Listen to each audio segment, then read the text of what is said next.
ఒకానొకప్పుడు భారతదేశంలో విదిశాపురం అనే నగరాన్ని రాజధానిగా చేసుకొని రాజ్యాన్ని పరిపాలించేవాడు రుక్మాంగదుడు అనే ఒక రాజు. అతని భార్యలు 300 మంది. అతని పట్టపురాణి సంధ్యావళి మహాపతివ్రత. అతని కుమారుడు ధర్మాంగదుడు అనేవాడు యువరాజుగా ఉండేవాడు.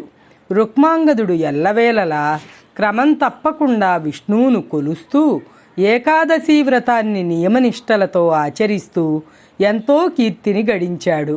అంతేగాక తన ప్రజలందరూ కూడా ప్రతి ఏకాదశికి తప్పకుండా ఏకాదశి వ్రతాన్ని ఆచరించేలా కట్టడి చేశాడు.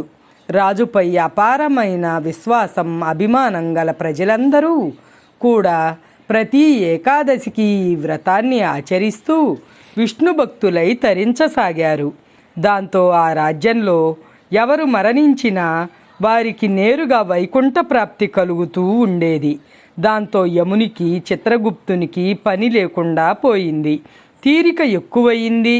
దాంతో యముడు ఒకసారి బ్రహ్మ వద్దకు వెళ్ళి నరకానికి వచ్చే పాపుల సంఖ్య తగ్గడానికి కారణం రుక్మాంగదుడని, అతని వల్లే తనకి ఏ పని లేకుండా పోతోందని, బ్రహ్మహత్యా పాతకం చుట్టుకున్న వాళ్ళు సైతం ఈ ఏకాదశి వ్రతాన్ని ఆచరించి ముక్తిని పొంది వైకుంఠం చేరుతున్నారని విన్నవించుకున్నాడు.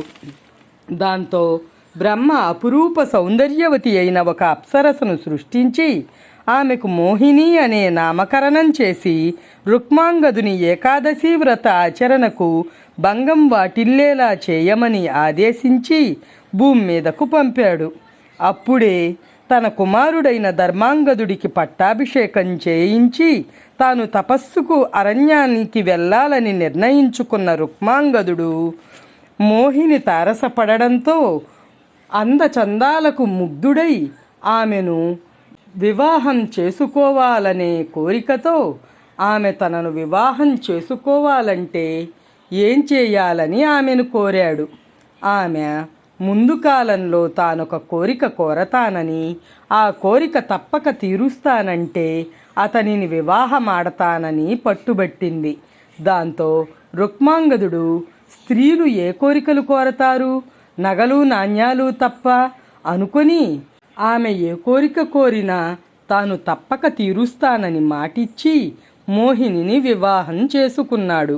ఆ తర్వాత కొన్ని రోజులకు ఏకాదశి రావడంతో రుక్మాంగదుడు ఏకాదశి వ్రత ఏర్పాట్లు చేసుకోవడం చూసిన మోహిని అతని వద్దకు వెళ్ళి ఏకాదశి వ్రతం చేయవద్దని కోరింది.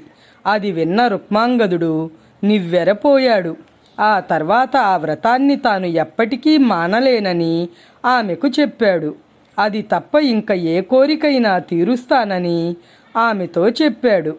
కానీ మోహిని మాత్రం రుక్మాంగదుడికి అసత్యమాడిన దోషం మంటగట్టి అతనిని వీడి వెళ్ళిపోవడానికి సిద్ధమైంది.